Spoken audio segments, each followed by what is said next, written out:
Buongiorno da Leandro Maggi, buongiorno da Adria. Oggi si concretizza un impegno preso lo scorso anno tra l'associazione La Frulla, e quindi la Befana di Adria e la Prolocchio di Urbania, per creare un gemellaggio tra la Befana più famosa del Polesine e le Befane più famose d'Italia. La Befana Vien di Notte, la manifestazione di Adria, festeggia quest'anno il suo decennale, mentre Urbania, che a ragione fregia la propria Befana con il titolo di Festa Nazionale della Befana, compie i 25 anni di attività. Naturalmente adesso ascoltiamo la Befana, ma soprattutto ascoltiamo i sindaci di Urbania e di Adria. Sindaco di Urbania, signor sindaco di Adria, cittadini adriesi, cittadini urbaniesi o anche duranti, come preferite? Durantini, noi siamo adriotti invece. La giornata di oggi, smentitemi se potete, resterà segnata negli annali della storia. Perché ditemi voi quando a memoria d'uomo si è avuta notizia di un gemellaggio tra Befane?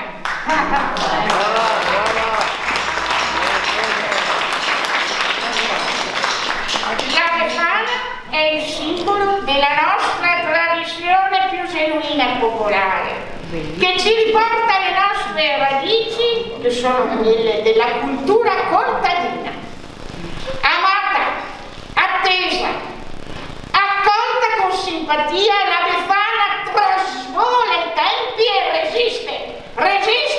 resiste anche in tempi così difficili.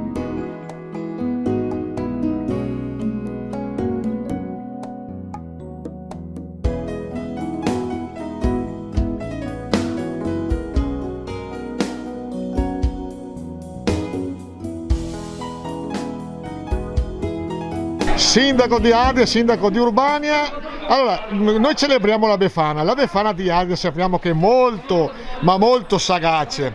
Quella di Urbania? Quella di Urbania è molto divertente. E quella di Adria, nei confronti dei sindaci, ma tutti i sindaci, è molto pungente. Proprio non perdona. Da noi succede che le Befane ci occupano il comune, perché quando arriva il momento della Befana, della grande festa nazionale, il sindaco consegna le chiavi alla Befana e perciò le Befane possono fare qualsiasi cosa nella città per quei giorni, solo per quei giorni. Ecco, forse i sindaci di Adria tirerebbero via le chiavi alla Befana. Gliele nascondiamo. Le nascondete. Comunque quest'anno ci sarà l'incontro con la Befana anzi con la sagace Befana? Allora forse proprio sulle orme di Urbania vengono a incontrarli in comune. Quindi diciamo che è un posto già più istituzionale e meno pungente. Insomma, in base al Covid abbiamo dovuto riadattare. Insomma. Certo. Comunque copiate voi da Urbania, dalla Befana nostra, che bastonano i sindaci. Uno scambio sicuramente di buone idee. Certo, Grazie ancora. Questo.